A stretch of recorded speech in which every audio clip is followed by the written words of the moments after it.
Yo, it's Mac from the Everyday Nobody's podcast. I know you see the title, so let's get straight to it. At this point, I know everybody's pretty familiar with the Big Three controversy, and I'm not trying to beat a dead horse. Of course, I'm going to cover what's going on currently, but I really want to go through the origins of the Big Three. The story begins between 2008 and 2011. I'm telling you right now, this was a wonderful time to be alive if you're a hip-hop fan. The music was fire, and all the big dogs was performing at a high level. T-Pain had the auto-tune in the headlock. Lil Wayne cracked a milli with Carter 3. Kanye West was keeping his love locked down. T.I. proved that no one on the corner had a swagger like us. The game landed in LAX. Jeezy put on for his city during a recession. Jay-Z gave us the third blueprint while simultaneously killing autotune. Rick Ross showed us that it was deeper than rap. Eminem was facing a relapse. Gucci beat the state and had the world saying, "Brr!" When I tell you had to be there, I mean that. The music at that time was incredible. That's not even half the heat that was coming out at that time. Those are just my favorites. So naturally, when you're having success like this, you're going to want to find your predecessor. Got to find the next big artist so you can keep making money without having to work so hard. When I tell you that next crop of artists was crazy, I'm not exaggerating even in the slightest. Everybody was making noise. Just to name a few. Gucci Mane gave us Waka Flocka after he fucked his money up and he couldn't re-up. OJ the Juice Man had everybody saying,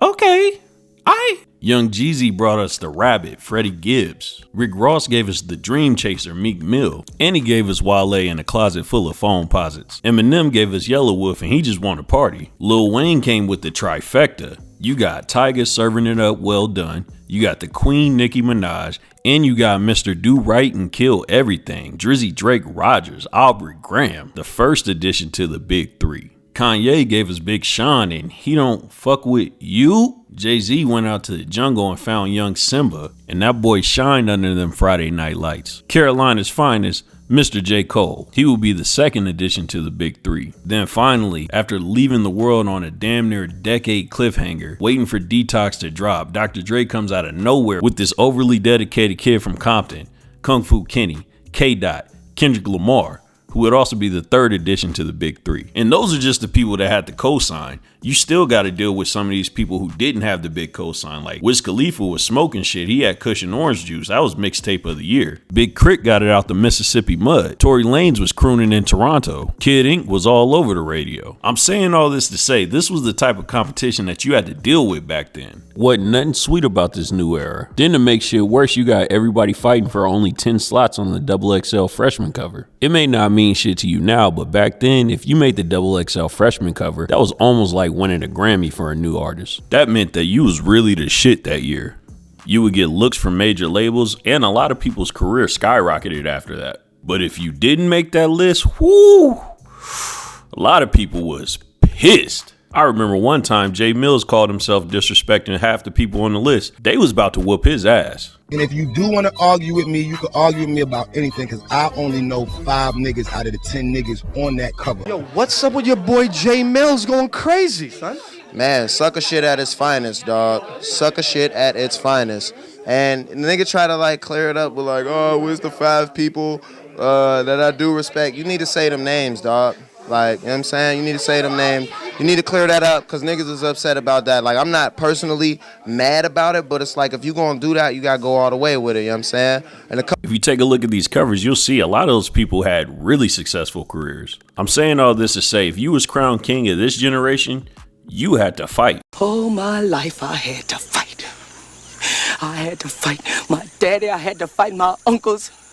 I had to fight my brothers. Girl, child ain't safe in the family men's. Because the competition was heavy. And when all the smoke cleared, there was only 6 rappers that were considered for the top spots. It was broken into 2 tiers. Tier 2 was Wale, Meek, and Big Sean.